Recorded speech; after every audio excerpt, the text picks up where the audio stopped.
नमस्कार साथियों, मैं गौरव पाराशर आपका हार्दिक अभिनंदन करता हूं, आपका हार्दिक स्वागत करता हूं आपके अपने प्लेटफॉर्म पर। जैसा कि मैंने आपको पिछली क्लास में बताया, हम भारत में कृषि है और इस कृषि की बहुत विस्तार से चर्चा कर रहे हैं। एक एक जो कृषि की फसल है, हमने सबसे पहले कृषि के प्रकार देखे। प्रकार देखने के बाद हमने क्या देखा है, प्रथम हरित क्रांति, द्वितीय हरित क्रांति देखी है। एक एक फसल को उठा रहे हैं, इस फसल की कौन कौन सी किस्म है, कौन से इसमें रोग लगते हैं। ठीक है, इसके अलावा हम ये भी चर्चा कर रहे हैं कि ये भारत में किन किन राज्यों में सबसे ज्यादा उगती है, विश्व में इसका हमारे भारत का कौन सा स्थान है। ठीक है, इस पर हम रिसर्च कहां पर कर रहे हैं। इसके अलावा जितने भी इधर उधर के सारे फैक्ट हैं, मैं आपको सारे एक जगह लेके आ रहा हूं। आपको मजा आ रहा होगा। एक एक कृषि का यदि हम चैप्टर अभी तक आप उठा के देखेंगे, यदि हमने जो भी टॉपिक पढ़ा है उस टॉपिक से आप तुलना करेंगे तो आप देखेंगे कि सारे क्वेश्चन यहीं से बने हैं। मैंने आपको इसीलिए विस्तार से पढ़ा रहा हूं, फिर आपसे बोल रहा हूं। आपको क्लास में छोटी देने की कोशिश कर रहा हूं, 30-40 मिनट के अंदर में इसलिए देने की कोशिश कर रहा हूं ताकि आपको ऐसा नहीं लगे कि क्लास बहुत लंबी लंबी हो रही है। आप शॉर्ट शॉर्ट मैं इसलिए दे रहा हूं, आप प्रॉपर इनके नोट्स बनाएं और खटाक से आप इसकी स्पीड भी बढ़ा सकते हैं, 1.25 भी कर सकते हैं, ताकि आपको आसानी से कम समय में ये उपलब्ध हो जाए। फिर भी मैं आपसे फिर ये उम्मीद करता हूं, फिर ये मैं आपसे बोलता हूं कि आप एकाग्रचित होकर एक एक यदि मैं जो पढ़ा रहा हूं एक कृषि वाले टॉपिक, इनको नोट करें। पूरी एनसीईआरटी, सीबीएसई सबका हम देखेंगे, सबका इसमें मर्ज है। इसके अलावा जो भी क्वेश्चंस अभी तक पूछे गए हैं वो सारे क्वेश्चंस भी इसमें डाल दिए गए हैं। ठीक है, इनसे बाहर आपको कुछ नहीं मिलेगा। एक बार आप नोट्स अवश्य बनाएं, और नहीं बना रहे हैं, पिछले टॉपिक यदि आपने नहीं देखे हैं तो जाके देखें। कोई भी यदि आपने मेरा एक भी टॉपिक ढंग से समझा है तो मैं ये उम्मीद करता हूं कि आप सारे टॉपिक जरूर देखेंगे। ठीक है, पूरा विश्वास के साथ मैं ये कहता हूं। क्यों? क्योंकि उनके पीछे बहुत तगड़ी मेहनत की गई है। ऐसे नहीं है कि आपको मैं उठा के आ गया हूं और यहां पे पढ़ा दिया है, बिल्कुल नहीं है। कई कई बार उनका अभ्यास किया गया है, कई कई बार कौन कौन से क्वेश्चंस आए हैं। मैं जब पीडीएफ लेके आऊंगा, एमसीक्यू क्वेश्चंस यहां पर कराऊंगा, तब आपको एक एक चीज समझ में आने वाली है कि बिल्कुल ये चीज तो हम समझे थे। जब मैं आपसे कहूंगा नोट्स खोल के देखिए भैया। ठीक है, तो आगे हम चर्चा करते हैं।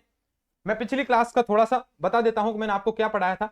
पिछली क्लास में मैंने आपको पढ़ाया था, सबसे पहले हम कृषि की फसलें पढ़ रहे हैं। सबसे पहले मैंने आपको पढ़ाई थी चाय, चाय के बाद में दूसरे नंबर पर पढ़ाई थी कॉफी, कॉफी के बाद तीसरे नंबर पर लास्ट क्लास में मैंने आपको रबड़ पढ़ाया।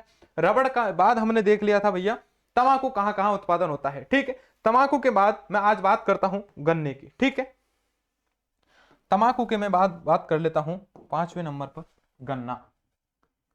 ठीक है, समझिए आप, गन्ना है, इससे भी कई कई बार क्वेश्चंस बनते हैं। कौन कौन से क्वेश्चंस बने हैं वो आप देखिए।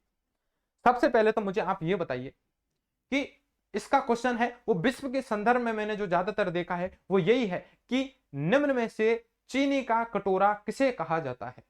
ठीक है, ये क्वेश्चन है, बहुतायत मात्रा में देखने को मिला है कि चीनी का कटोरा किसे कहा जाएगा। तो क्यूबा देश, कौन सा देश है? क्यूबा देश है। वहां पर गन्ना खूब उगता है और गन्ने से सर्वाधिक मात्रा में चीनी बनाई जाती है, इसलिए उसे क्या बोल दिया है? चीनी का कटोरा। किसको बोल दिया है? क्यूबा देश को चीनी का कटोरा कहा जाता है। दूसरे नंबर पर मैं बात करूं गन्ना की, गन्ने के से क्वेश्चन बनते हैं कि गन्ना है सर्वाधिक कहां उगाया जाएगा। ठीक है, रीजन भी करूंगा, आपको कारण बता दूंगा पूरा कि यहीं पर क्यों उगा है। तो हम देखेंगे यूपी में उगता है पहले नंबर पर, दूसरे नंबर पर महाराष्ट्र में उगता है, और तीसरे नंबर पर मैं बात करता हूं तो तमिलनाडु में उगेगा। ठीक है, यहीं पर क्यों उगा है इसकी चर्चा सबसे लास्ट में करेंगे। ठीक है, इसके अलावा हमने ये भी देख लिया कि भारत में ये उगा है। दूसरे नंबर पर मैं बात करता हूं गन्ने का भारत में विश्व में भारत का कौन सा योगदान है, तो भारत का प्रथम स्थान है। गन्ना उत्पादन में विश्व में भारत का प्रथम स्थान है। ठीक है, ये चीज भी आपको बहुत बेहतरीन समझ में आई होगी। इसके अलावा आप देखेंगे आखिर गन्ना है, इस गन्ने को बोना चाहिए या नहीं बोना चाहिए। आप मुझे एक सार्थक किसान होते हुए मुझे ये बताएं। आप थोड़ा सा अपना जो दिमाग है इसे घुमाएं और मुझे ये कमेंट करके बताएं कि आखिर गन्ने को उगाना चाहिए या नहीं उगाना चाहिए, इसके क्या लाभ हैं और क्या हानियां हैं।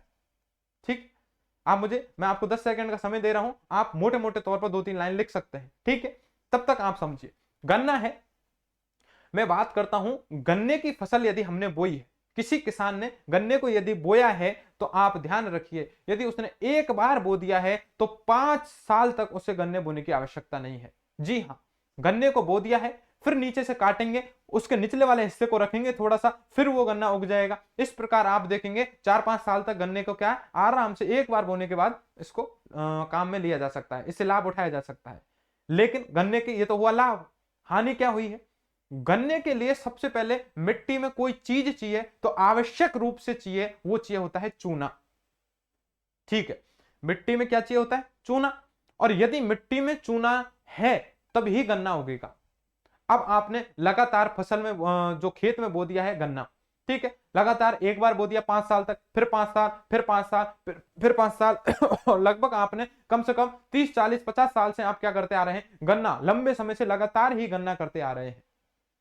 अब ऐसी स्थिति में आपकी जो मिट्टी है उस मिट्टी में क्या बढ़ जाएगा? चूना बढ़ जाएगा। ठीक है, और जब चूना बढ़ जाएगा आपकी मृदा कैसी हो जाएगी? क्षारीय मृदा। और ऐसी क्षारीय मृदा जब आपकी हो जाती है तो ऐसी स्थिति में हम कह देते हैं क्या कि आपकी भूमि बंजर होती जा रही है। इसलिए ध्यान रखना, गन्ना है, इसका फायदा तो यह है कि 5 साल तक लगातार एक बार बोने के बाद आपको ये फसल देती रहेगी, ठीक है, लाभ देती रहेगी। लेकिन आप ये भी याद रखना, लगातार कई लंबे समय तक गन्ने को खेत में उगाने से भूमि बंजर बनती है और कारण पूछ लिया जाता है निम्न में से कौन सा कारण है?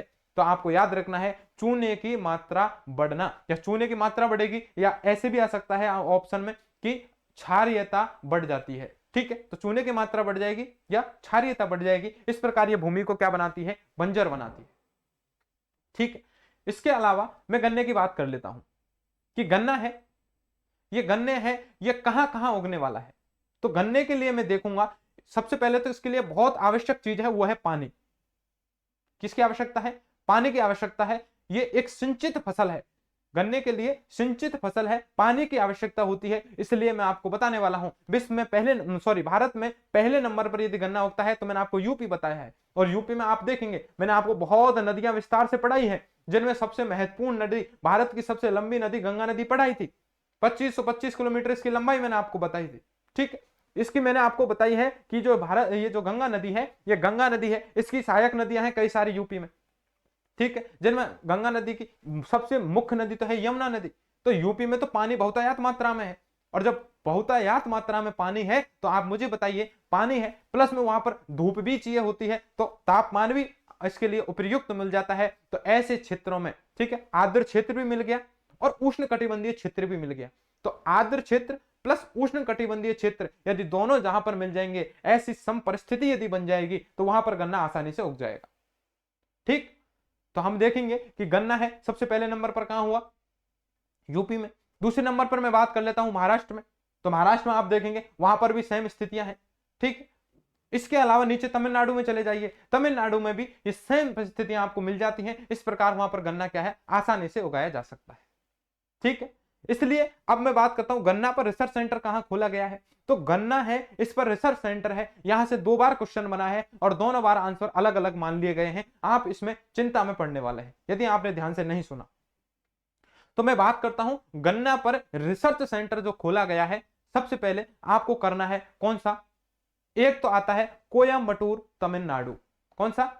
कोयम्बटूर तमिलनाडु है, यहां पे है। एक इसके अलावा है लखनऊ यूपी। कौन सा है? लखनऊ यूपी। तो ये दोनों ऑप्शन में मिलने वाला है, आपको ध्यान रखना। यदि इनमें से एक मिले तब तो दोनों सही है। तमिलनाडु वाला है वो भी सही है, ठीक है, इसके अलावा आपको यूपी लखनऊ दे दे तो ये भी सही है। लेकिन 100% कौन सा सही है? 100% यदि दोनों आ जाए तो आपको कौन सा करना है मुझे बताइए। तो आप तमिलनाडु वाला करने वाले हैं। कौन सा? कोयम्बटूर तमिलनाडु है, यहां पर गन्ने का रिसर्च सेंटर है। ठीक है, इसके अलावा मैं बात करता हूं कि हमने क्या किया है, एक केंद्र खोला है सुगर टेक्नोलॉजी का। ठीक है, रिसर्च सेंटर खोला है सुगर टेक्नोलॉजी पे, तो यूपी के कानपुर में हमने वो खोला है। तो ये जो गन्ने की जो महत्वपूर्ण बातें थी वो सारी हमने यहां पर समेट ली है। ठीक है, इससे ज्यादा गन्ने में और कुछ नहीं है। इन चीजों को हम आसानी से लिखेंगे, एक एक चीज को समझते हुए लिखेंगे। बस आपसे यही उम्मीद कर रहा हूं आप नोट्स बनाएं प्रॉपर, और सारी चीजें आपको समझ में आएंगी। तो गन्ने के बारे में बात कर लेता हूं। ठीक है, गन्ने के बारे में बात करता हूं। कैसा फसल है गन्ना? यह एक रेशेदार फसल है। इसके अलावा जब मैं आपको औद्योगिक प्रदेश पढ़ाऊंगा तो आपको यह भी बताऊंगा कि गन्ना है, ये गन्ना क्या होता है? गन्ने है, ये गन्ने की खोई से हम कागज बनाएंगे। क्या बनाएंगे? गन्ने की खोई से कागज बनाएंगे। गन्ने को जब हम काटते हैं तो उसे क्या बोला जाता है? गन्ने की पिराई। क्या बोला जाता है? गन्ने की पिराई इसे बोला जाता है। और ऐसा कहा जाता है कि गन्ना काटने के बाद या गन्ने की पिराई होने के 48 घंटे के भीतर गन्ने को या गन्ने का रस निकाल लेना चाहिए। क्यों? ऐसा इसलिए कर लेना चाहिए कि आपने 48 घंटे के अंदर गन्ने में से रस नहीं निकाला तो उसमें जो रस की मात्रा है वो 50% तक कम हो जाती है। इसलिए आप देखते हैं गन्ना की पेराई होने के बाद, कटाई होने के बाद गन्ने को तुरंत लोड किया जाता है ट्रकों में और निकटतम जो भी फैक्ट्री होती है वहां तक पहुंचाया जाता है, क्योंकि फैक्ट्री में जाने के बाद क्या होगा, गन्ने का तुरंत रस निकाला जाएगा और उस प्रक्रिया से फिर चीनी बनाने लग जाएंगे। ठीक है, तो हम इन चीजों को भी यहां पर मर्ज कर लेंगे। ठीक है, तो ये एक रेशेदार फसल है। शुरुआत करते हैं हम गन्ने की। गन्ना यह एक कैसी फसल है? रेशेदार फसल है। यह एक रेशेदार फसल है। ठीक है भैया, ये एक रेशेदार फसल हो चुकी है। इसके बाद मैं बात करता हूं गन्ने की। तो गन्ना उत्पादन में कौन सा स्थान है भारत का? प्रथम स्थान है। भारत का प्रथम स्थान। ठीक है, इसके अलावा मैंने आपको विश्व के संदर्भ में बता दिया है कि चीनी का कटोरा किस देश को कहा गया है? तो क्यूबा देश को कहा गया है। ठीक है, यहां पर लिख लेते हैं चीनी का कटोरा। चीनी का कटोरा है, कौन सा देश हो गया है? क्यूबा देश। ठीक है, क्यूबा देश। आप मुझे बताइए, मैंने आपको बताया है कि गन्ने के लिए उपयुक्त परिस्थितियां कौन कौन सी होंगी। देखिए, उपयुक्त परिस्थिति। ठीक है, उपयुक्त परिस्थितियां कौन कौन सी होंगी? तापमान इसके लिए कितना चाहिए होगी और वर्षा भी कितना चाहिए होगा, यहां लिखते हैं। उपयुक्त परिस्थिति है तो एक तो आप सबसे पहले ये याद रखेंगे कि ये सिंचित फसल है, इसमें पानी की बहुत आवश्यकता होगी आपको। ठीक है, तो सिंचित फसल, सिंचित फसल। और यहाँ तापमान भी खूब चाहिए होगा, यानी उष्ण कटिबंधीय क्षेत्र हो, उष्ण कटिबंधीय क्षेत्र हो, उष्ण कटिबंधीय क्षेत्र। यदि ये परिस्थितियां मिल गई हैं तो ऐसी परिस्थितियों में हम देखेंगे गन्ना खूब उगेगा। और ऐसी स्थितियां कहां बनी है? यूपी में बनी है। गंगा नदी आ रही है, यमुना नदी आ रही है। इसके अलावा आपने देखी है, कौन सी है मुझे बताइए? कई सारी मैंने आपको नदियां पढ़ाई हैं, वो सबसे ज्यादा पानी कहाँ है? यूपी में। तो यूपी में भरपूर मात्रा में पानी अवेलेबल है।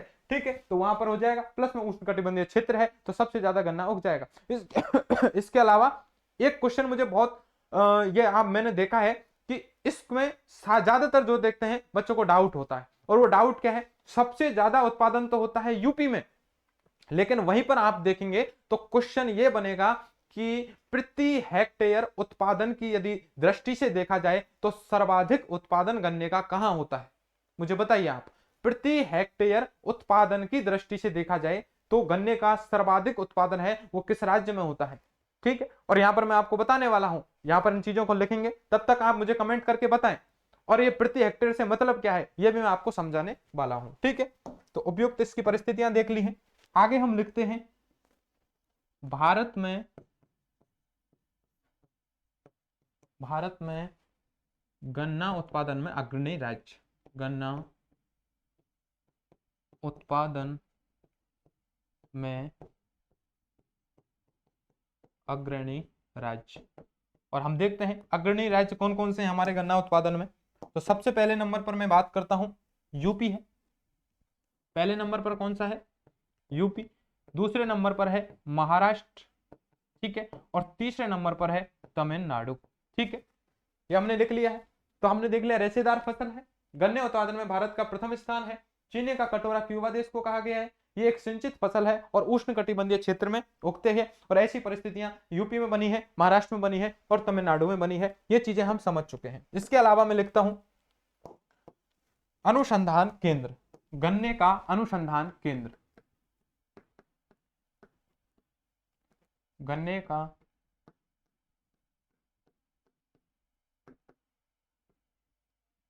अनुसंधान केंद्र, रिसर्च सेंटर कहां पर खोला गया है? तो आपको याद रखना है कोयम्बटूर, तमिलनाडु। ठीक है,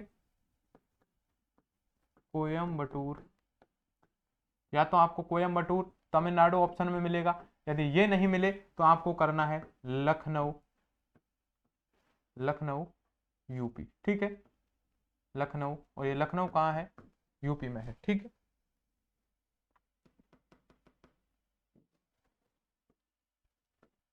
हाँ, इसके अलावा मैं बात कर लेता हूं कि ये हो गया है चीनी का कटोरा, हमने लिख ही दिया है।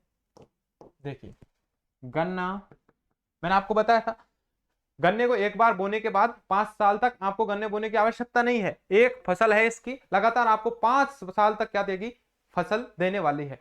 और इसके साथ ही मैं लिखने वाला हूं कि ये इसके लिए उपयुक्त मृदा में किसकी आवश्यकता होती है, चूने की आवश्यकता होती है। या बात करूं कि यह मिट्टी को क्या बना देती है, बंजर बना देती है। तो लिखते हैं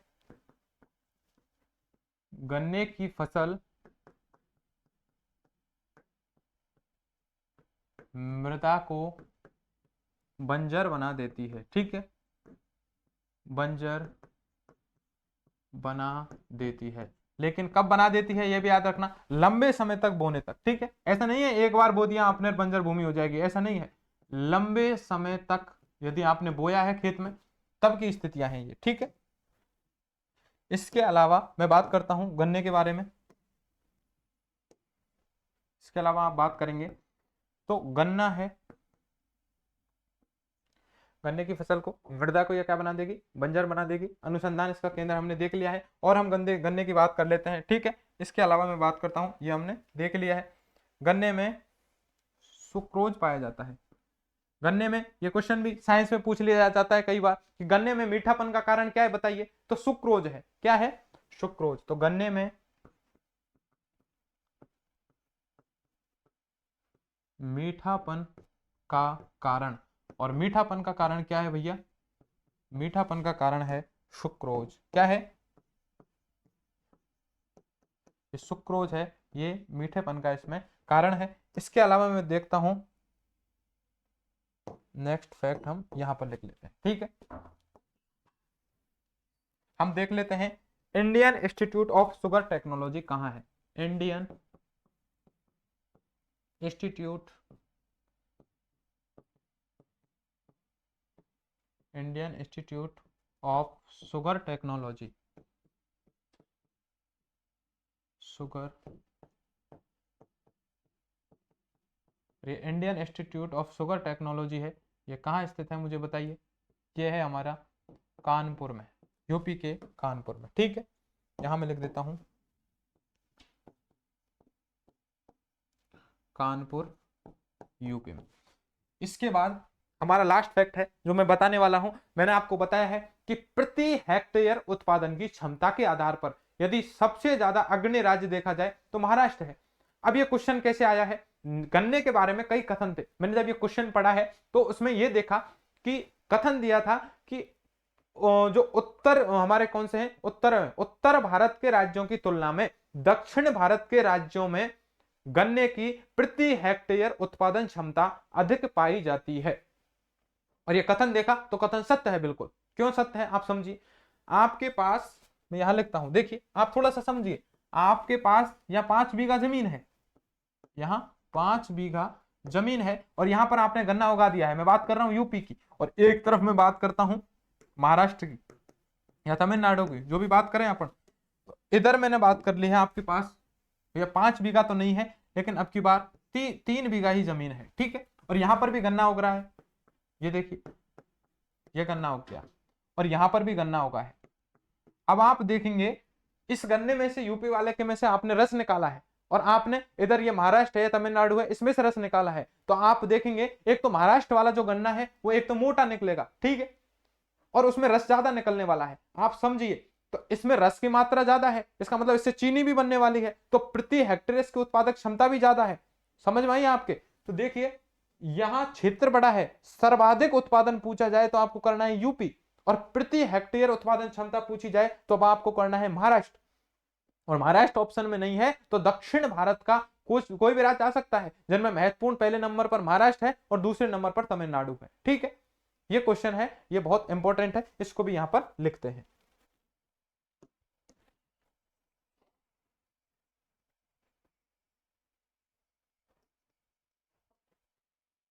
देखिए, यहीं पे मैं इसको लिख देता हूं।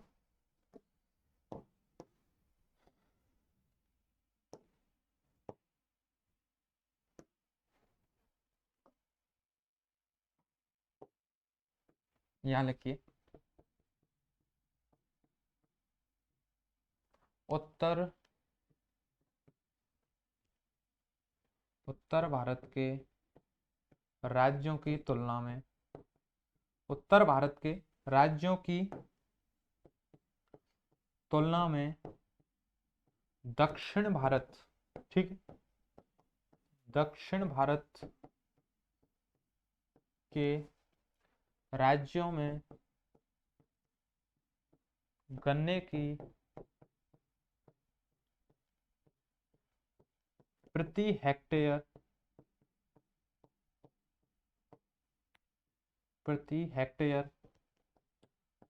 उत्पादन क्षमता अधिक है। ठीक है, ये स्टेटमेंट है, ये भी आपको दिया जा सकता है। तो इसके बारे में हम देखेंगे। गन्ने के बारे में जो भी चीजें थी वो लगभग हमने सारी चीजें हैं यहाँ पर कंप्लीट कर ली है। ठीक है, और गन्ने की बात करता हूं, इसका यूज किस में होता है? गन्ने की खोई का यूज कागज निर्माण में होता है। आप लिखना चाहें तो इसको मर्ज कर सकते हैं, वरना इतना इंपॉर्टेंट नहीं है। ठीक है, मैं दूर हटता हूं, आप तब तक स्क्रीनशॉट लें इसका।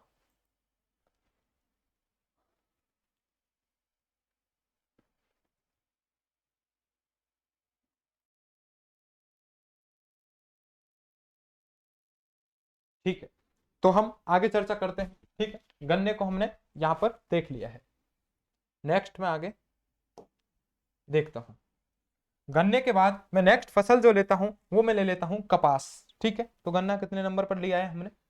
5वें नंबर पर गन्ना पड़ा है, और 6वें नंबर पर मैं ले लेता हूं कपास। ठीक है, यहां पर लेते हैं भैया 6 नंबर पर लेते हैं, और वो लेते हैं कपास।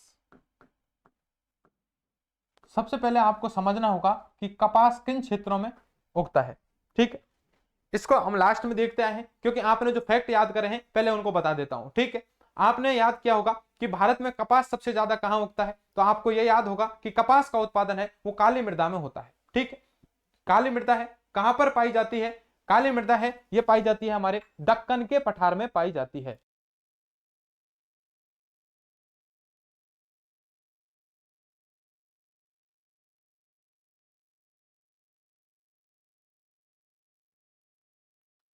ठीक है भैया, तो हमारे टेक्नीशियन ने क्या हुआ, हीटर तेज कर दिया भैया, गर्मी लग के हमें थोड़ी गर्मी का एहसास हुआ है, हमारी कोटी खुल गई है। तो आप देखिए, मैं चर्चा करने वाला हूं कपास की। कपास की आखिर चर्चा की जाए, कपास कहां पर है? तो सबसे पहले मैंने आपको बताया, काली मृदा कह दीजिए, बल्टीसोल मृदा कह दीजिए, या रेगूर मृदा कह दीजिए, यहां पर कपास है। इस कपास का क्या किया जाता है? उत्पादन किया जाता है। एक दिन मैंने आपको चर्चा की थी, जब मैं मृदा वाला टॉपिक पढ़ाने वाला हूं तो इतनी बेहतरीन तरीके से आपको पढ़ाने वाला हूं कि पूरे इंडिया में बताऊंगा कि किस जगह पर काली मृदा पाई जाती है। एक दिन मैंने आपको मैं शायद ऊर्जा पढ़ा रहा था, तब मैंने आपको ये बीच में पढ़ा दिया था कि आखिर यहाँ पर हमारी काली मृदा कहाँ बनी है, लाल मृदा पीली मृदा कैसे बनती है, फिर उससे लाल मृदा का निर्माण कैसे होता है, किन किन विश्व में जैसे भी मृदा का निर्माण हुआ है वो एक ही तरीके से हुआ था। एक दिन मैंने आपको बता दिया था 3-4 मिनट में, याद है? तो आपको याद आया होगा वो सेशन। यदि आपको नहीं आया तो हमारी पुरानी क्लास आप जाके देखें। और मैंने आपको बताया कि इस दक्कन के पठार से यहाँ इसके आसपास में काली मृदा का कैसे विकास हुआ, और इस दक्कन के पठार से कैसे हमारे जो हाड़ौती वाले प्रदेश है राजस्थान के, इस हाड़ौती वाले प्रदेश में काली मृदा पहुंची है। इसकी भी हम बहुत बेहतरीन तरीके से चर्चा क्लास में कर चुके थे। अभी हम फसल पढ़ रहे हैं, तो अभी हमारा पूरा फोकस है वो फसल पे होना चाहिए। मिट्टी की जब मैं बात करूंगा तो और विस्तार से चर्चा करूंगा। ठीक है, तो अभी तो सबसे पहले ये बात करते हैं, यह भी एक रेशेदार फसल है। ठीक है, कहां उगती है? सबसे ज्यादा इसका उत्पादन होता है गुजरात में, दूसरे नंबर पर होता है महाराष्ट्र में, और तीसरे नंबर पर होता है तमिलनाडु में। बात करूं भारत देश का कौन सा स्थान है, तो सबसे ज्यादा कपास उगती है भारत में, दूसरे नंबर पर उगती है चीन में। आपको तो इतना याद रखना है, कपास में भारत का पहला स्थान है। इसके अलावा कपास की मैं बात कर लेता हूं। कपास भारत में जो उगती है वो छोटे रेशे वाली कपास उगती है, और एक अमेरिकन किस्म है जो बड़े रेशे वाली कपास है। यहां से कई बार क्वेश्चन पूछा जाता है कि नरमा किसे कहा जाता है, तो नरमा क्या है? एक अमेरिकन किस्म है, बड़े रेशे वाली क्या है? कपास है, जिसे नरमा कहा जाता है। यहां से कई बार क्वेश्चन बना है। मैं बात करता हूं कपास की, तो कपास है, इसके लिए आर्द्रता चाहिए होती है। क्या चाहिए? नमी चाहिए होती है, आर्द्रता चाहिए होती है, और तापमान 25 से 30 डिग्री सेंटीग्रेड तापमान चाहिए होता है ना, मध्यम तापमान चाहिए होता है, और आर्द्रता चाहिए होती है। लेकिन बरसात नहीं, फिर बोल रहा हूं, आर्द्रता चाहिए होती है, बरसात नहीं चाहिए होती है। इसलिए आप तटीय क्षेत्र देखेंगे, गुजरात भी हमारा ये तटीय क्षेत्र हो गया, इसके बाद में महाराष्ट्र हो गया, तमिलनाडु हो गया, तो इन तटीय क्षेत्रों में कपास सबसे ज्यादा पाई जाएगी। ठीक है, क्योंकि आर्द्रता भी है वहां पर और तापमान भी लगभग खूब मिल जाएगा आपको, 25 से 30 डिग्री सेंटीग्रेड तापमान मिल जाता है। ऐसी स्थिति में, ऐसी परिस्थितियों में, और काली मृदा कह दीजिए, बर्टिसोल मृदा कह दीजिए, या मैं कहूं रेगुर मृदा कह दीजिए, बात एक ही है। यहां पर क्या मिलती है, कपास उगाया जाता है। और मैं बात करता हूं ऐसी मृदा कहां है, पूरा दक्कन का पठार है, ये काली मृदा से भरा पड़ा है, तो दक्कन के पठार में क्या मिल जाएगी, काली मृदा मिल जाएगी। जब हम राजस्थान के संदर्भ में बात करेंगे तो हाड़ौती के पठार में मृदा काली कैसे बनी है इसकी भी चर्चा करेंगे, और हम ये देखेंगे वहां पर भी कैसे बनी है हमारी काल, इस कपास का क्या हुआ है, उत्पादन होता है। ठीक है, तो इन बातों को हम लिख लेते हैं। मैं कपास की बात करता हूं तो कपास में लिखते हैं यह एक रेशेदार फसल है। ठीक है, यह एक रेशेदार फसल है, तो यह एक रेशेदार फसल है। ठीक है, रेशेदार फसल है। इसके लिए आवश्यकता की बात कर लेता हूं तो आर्द्रता प्लस 25 से 30 डिग्री सेंटीग्रेड तापमान चाहिए होता है, आप इनको लिख सकते हैं। ठीक है, इसके अलावा मैं बात करता हूं कपास का सर्वाधिक उत्पादन, कपास उत्पादन में अग्रणी, कपास उत्पादन में अग्रणी देश की बात कर लेता हूं। कौन कौन से देश हैं वो इसमें अग्रणी देश हैं। ठीक है, अग्रणी देशों की यदि मैं बात करता हूं तो सबसे पहले मैं कपास में बात कर लेता हूं, सबसे पहले है भारत। कौन सा है, दूसरे नंबर पर बात कर लेते हैं चीन की। तो हमें तो इंडिया से मतलब है, क्योंकि अभी इंडिया की चर्चा कर रहे हैं, तो आपको एक भी याद रखो तो भी चल जाएगा काम। मैं बात कर लेता हूं भारत में कपास उत्पादन, भारत में कपास उत्पादन में अग्रणी राज्य। ठीक है, तो अग्रणी राज्य कौन कौन से हैं उसकी हम चर्चा कर लेते हैं। तो अग्रणी राज्य की मैं चर्चा करता हूं तो सबसे पहले मैं चर्चा करता हूं कौन सा है हमारा, गुजरात, जिसे मैं जी जे से लिख रहा हूं, आप समझ जाना। दूसरे नंबर पर मैं बात करता हूं महाराष्ट्र की। ठीक है, और तीसरे नंबर पर मैं बात करूं तो तमिलनाडु की। तीनों तटीय क्षेत्र है, प्लस यहाँ 25 से 30 सेंटीग्रेड तापमान है। यदि दोनों परिस्थितियां मिल गई है तो हमने क्या उगा दिया है, कपास उगा दिया है। ठीक है, इसके बाद मैं बात करता हूं छोटे, यहां लिखता हूं छोटे, ठीक है, छोटे रेशे वाली कपास, छोटे रेशे वाली कपास है, ये कौन सी किस्म है, ये भारतीय किस्म है। इसके बाद मैं बात करता हूं बड़े रेशे वाली, बड़ी या बड़े रेशे वाली कपास है, ये कौन सी किस्म है, अमेरिकन कपास है, जिसे नरमा कहा जाता है। और एक कपास का प्रकार और पाया जाता है मालवी कपास या मालवी। ठीक है, कौन सी किस्म है इसकी, मालवी कपास। ये भी कपास की ये 3 किस्म पाई जाती हैं। कहाँ कहाँ पाई जाती हैं ये आप नोट कर लीजिए। ठीक है, तो छोटे रेशे वाली किस्म है, ये हमारी भारतीय किस्म है, भारत में उगाई जाता है रेशा। ठीक है, ये हमारा कौन सा कपास है, भारतीय कपास या भारतीय किस्म है, लिख लीजिए आप, भारतीय किस्म है, ये हमारे भारतीय किस्म है। ठीक है, इसके अलावा मैं बात करता हूं ये अमेरिकन किस्म है, बड़े रेशे वाली कौन सी है, अमेरिकन किस्म है। और अमेरिकन किस्म है जिसे क्या कहा जाता है, नरमा कहा जाता है। लिखिए, इसे क्या कहा जाता है, नरमा कहा, इसे नरमा कहा जाता है। ठीक है, तो इसे नरमा कहा जाता है। ठीक है भैया, ये लिख लीजिए। और मैं मालवी किस्म है, यह हमारा मालवा प्रदेश है। कौन सा प्रदेश है, मालवा क्षेत्र में पाई जाती है, इतना सा आप याद रखें, मालवा प्रदेश में या मालवा क्षेत्र में, मालवा क्षेत्र में पाई जाती है, इसलिए इसका नाम क्या रख दिया है हमने, मालवी कपास से नाम दे दिया है। तो हमने देख लिया है यह एक रेशेदार फसल है। कहाँ होती है, सर्वाधिक उत्पादन भारत में होता है। यदि राज्यों की बात की जाए तो गुजरात, महाराष्ट्र, तमिलनाडु में कपास का उत्पादन होता है। छोटे रेशे वाली कपास भारत में उगती है। अमेरिकन किस्म की जो कपास है वो बड़े रेशे पाए जाते हैं, तो वैसी कपास को हम नरमा कह देते हैं। और एक मालवा क्षेत्र में पाई जाती है, इसलिए इसे हम क्या बोल दिया है, मालवी कपास इसका नाम दे दिया है। ठीक है, कपास की हमने इसमें चर्चा कर ली है। इसके अलावा मैंने आवश्यक जो भी चीजें हैं लगभग हमने ये सारी चीजें इसकी लिख ली है। ठीक है, एक चीज जो फैक्ट मैंने आपको बताया था वो आप मर्ज इसमें करना चाहो तो कर सकते हैं। इसका उत्पादन कहाँ होता है बताइए? कपास का उत्पादन दक्कन के पठार में होता है। क्या लिख सकते हैं? कपास का उत्पादन कहाँ होता है? दक्कन के पठारी क्षेत्र में होता है। दक्कन के पठार है ना, यहां लिखता हूं। कपास का उत्पादन भारत में दक्कन के पठारी क्षेत्र में, दक्कन के पठारी क्षेत्र में सर्वाधिक होता है।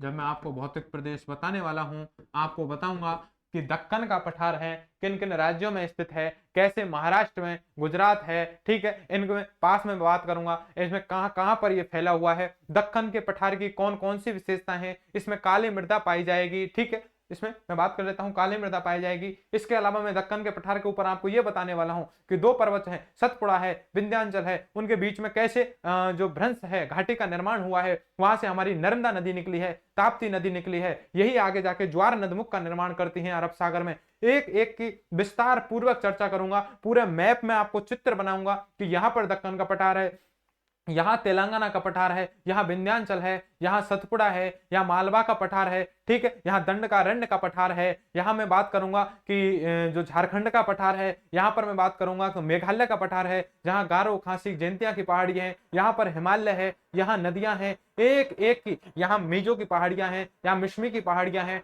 ठीक है, यहां मणिपुर की पहाड़ियां हैं। तो आप देखेंगे जब हम ढंग से चर्चा करेंगे तो आपको लास्ट में जो निष्कर्ष दिया जाएगा 10-15 मैप ऐसे बना दिए जाएंगे कि एक एक नस खोल देंगे हम उनकी। ठीक है, बस आप अभी धैर्य रखिए। अभी आपको केवल इतना सा याद रखना है कि कपास का उत्पादन है ये दक्कन के पठारी क्षेत्र में होता है। क्यों होता है? क्योंकि दक्कन के पठारी क्षेत्र में काली मृदा पाई जाती है। ठीक है, यहां भी लिख देता हूं, बाकी मृदा में और इसी ढंग से देखेंगे। मृदा जब मैं पढ़ाऊंगा तो मुझे याद रहेगा, मैं वहां भी लिखाऊंगा, काली मृदा पढ़ाने के तुरंत बाद लिखाऊंगा इसमें कपास भरपूर मात्रा में होती है। दक्कन पठार पढ़ाऊंगा तब मैं आपको बताऊंगा कि यहां पर भी काली मृदा पाई जाएगी और यहां पर भी कपास का उत्पादन होगा। ठीक, हर जगह हर चीज को लिखा जाएगा ताकि एक चीज सारी अपन की लिंक होती रहे। ठीक है, तो मैं लिख लेता हूं कपास का उत्पादन, कपास का उत्पादन या कपास के उत्पादन हेतु उपर्युक्त मृदा, कपास के उत्पादन हेतु कैसी मृदा? और ऐसी उपर्युक्त मृदा को हम क्या बोलते हैं भैया? कैसी मृदा है? काली मृदा कह दीजिए। इसी के मैं नाम बताऊंगा आपको, कई नाम है। इसे काली मृदा भी बोल दिया जाता है, इसी को रेगूर मृदा भी बोल दिया जाता है, रेगूर मृदा, और इंग्लिश वाले भैया इसे वर्टिसॉल भी बोल देते हैं। ठीक है, तो वर्टिसॉल, वर्टिसॉल है, इसमें भी क्या पाई जाती है? हमारी काली मृदा है, इसमें हमारा कपास उगता है।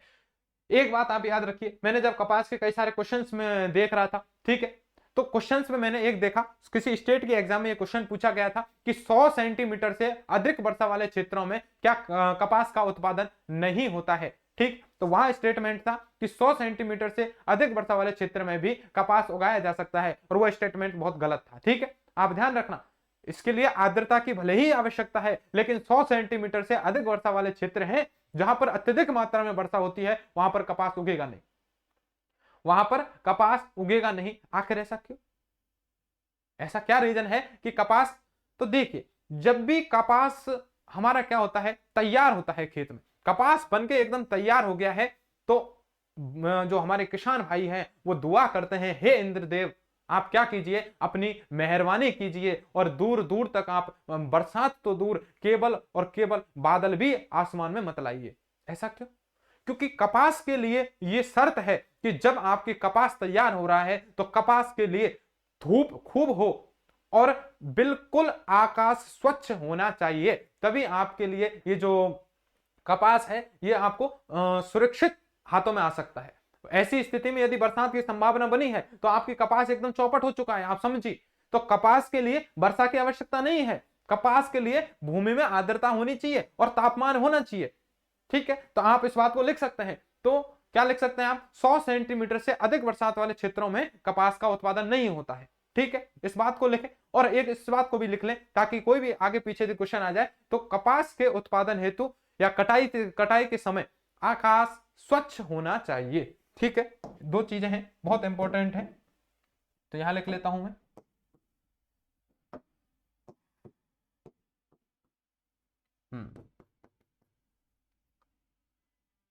कपास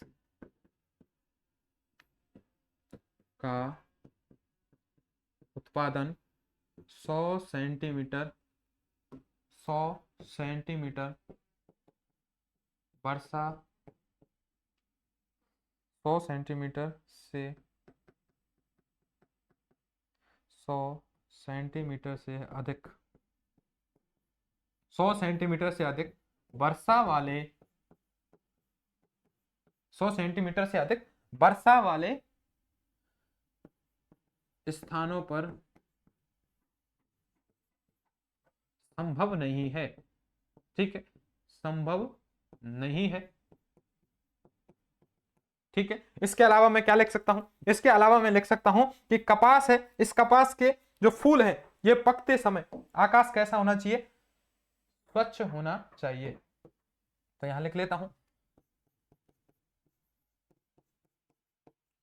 कपास के फूल पकते समय, तो कपास के फूल पकते समय आकाश कैसा होना चाहिए, एकदम स्वच्छ होना चाहिए। आकाश कैसा होना चाहिए, स्वच्छ होना चाहिए। और इसके अलावा मैं बात करता हूं, तेज धूप होनी चाहिए। कैसी होनी चाहिए, तेज धूप होनी चाहिए।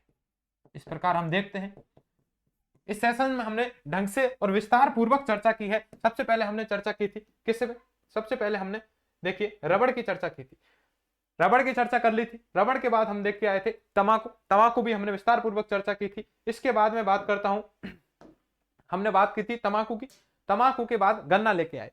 आज के सेशन में हमने किसकी चर्चा की थी, गन्ने की। तो गन्ना क्या है, एक रेशेदार फसल है। ठीक है, गन्ने के उत्पादन में भारत का प्रथम स्थान है। चीनी का कटोरा किसे कहा जाता है, क्यूबा देश को कहा जाता है। आप याद रखना, उष्णकटिबंधीय क्षेत्र और जहां पर सिंचाई की आवश्यकता है, पानी उपलब्ध है, वहां पर गन्ना उगाया जाता है। अग्रणी राज्य की मैं बात कर लेता हूं तो यूपी है, इसके अलावा महाराष्ट्र है, इसके अलावा तमिलनाडु है, यहां पर गन्ने का उत्पादन किया जाता है। ठीक है, यहां पर गन्ने का उत्पादन किया जाएगा। आगे मैं बात करता हूं नेक्स्ट स्लाइड में, तो नेक्स्ट स्लाइड में मैंने बात की है गन्ने का रिसर्च सेंटर हमने कहां खोला है, कोयम्बटूर तमिलनाडु, या ऑप्शन में नहीं मिले तो लखनऊ यूपी। दोनों ही ऑप्शन में हो तो आपको कोयम्बटूर तमिलनाडु आंसर करना होगा। ठीक है, गन्ने की फसल है, इसको मृदा है, तो ठीक है, गन्ने की फसल को मृदा को बंजर बना देती है। क्यों, क्योंकि इसमें चूने की मात्रा इसके लिए आवश्यक होती है। गन्ने में मीठापन का कारण सुक्रोज होता है। Indian institute of sugar technology की स्थापना कहां की गई है, कानपुर यूपी में की गई है। और उत्तर भारत की तुलना में प्रति हेक्टेयर उत्पादक क्षमता दक्षिण राज्यों में ज्यादा है। ठीक है, इसके अलावा मैं 8वें नंबर पर बात करूं, मैंने बात की है कपास की। 6वें नंबर पर हमने एक फसल पढ़ी है कपास, रेशेदार फसल है। कपास उत्पादन में अग्रणी देश कौन सा है, भारत है। भारत में भी सबसे ज्यादा कहां होता है, गुजरात, महाराष्ट्र और तमिलनाडु में होता है। छोटे रेशे वाली जो कपास होती है वो भारतीय किस्म है, और बड़े रेशे वाली कहां उगती है, अमेरिका में उगती है, जिसे हम नरमा कहते हैं। ये नरमा कई बार पूछ लिया गया है। ठीक है, मालवी क्षेत्र में होती है, इसलिए इसे मालवा किस्म हमने कह दिया है। आगे मैं बात करता हूं, नेक्स्ट मैंने बात की है कपास का उत्पादन कहां होता है, दक्कन के पठारी क्षेत्र में होगा। क्यों होगा, क्योंकि दक्कन के पठारी क्षेत्र में काली मृदा पाई जाती है। कैसी मृदा, काली मृदा, रेगून मृदा या वर्टिसोल मृदा है, यहीं पर ये हमारा कपास उगता है। कपास के लिए पकते समय आकाश बिल्कुल स्वच्छ हो। ठीक है, धूप तेज नहीं होनी चाहिए, इसलिए मैंने बात की है कि 100 सेंटीमीटर से अधिक बरसात वाले क्षेत्रों में कपास का उगना संभव ही नहीं है। इसलिए ध्यान रखना, आर्द्रता हो ठीक है, लेकिन बरसात अत्यधिक नहीं हो। आर्द्रता चल जाएगी, धूप खूब हो, लेकिन हमारे क्या नहीं चलेगी, बरसात नहीं चलेगी। इस प्रकार ये फसल खराब हो जाती है। तो मैं बात करता हूं, आज के हमारे सेशन को यहीं पर रखते हैं। सेशन बहुत लंबा हो जाएगा और आप बने रहिए, शायद लास्ट इसका हो सकता है, अगला जो हमारी पार्ट बने वो लास्ट हो कृषि का, और बहुत डिटेल से हम कृषि की चर्चा किए हैं। आपको ये विश्वास होगा कि जो आपने कृषि के नोट्स बनाए हैं बहुत विस्तार पूर्वक बनाए हैं, एक भी क्वेश्चन इनसे कहीं भी आज तक किसी भी एग्जाम में बाहर जाने वाला नहीं है। ठीक, ऐसी उम्मीद और ऐसी विश्वास है मुझे कि आप ढंग से पढ़ रहे होंगे। और यदि आपको ये सेशन पसंद आ रहे हैं तो आप क्या करें, अपने दोस्तों के साथ से जरूर शेयर करें। पिछले हम 4-5 टॉपिक पढ़ चुके हैं। सबसे पहले हमने भारत की झीलें पढ़ी हैं, इसके अलावा हम भारत की नदियां पढ़ी हैं, इसके अलावा हमने भारत में ऊर्जा संसाधन पढ़ा है, भारत में खनिज भी पढ़ लिया है, और ये 5 हमारा कृषि भी पूरा होने वाला है। लगभग विस्तार पूर्वक आपके समझिए एग्जाम में 5-6 क्वेश्चन तो कंप्लीट हो गए हैं।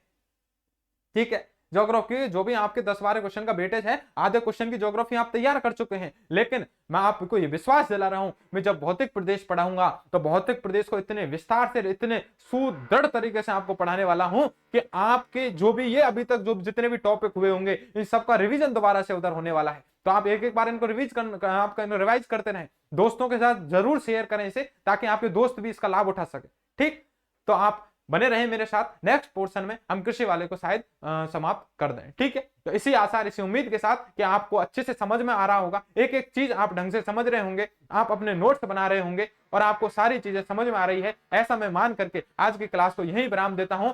तब तक के लिए नमस्कार, जय हिंद, जय भारत दोस्तों।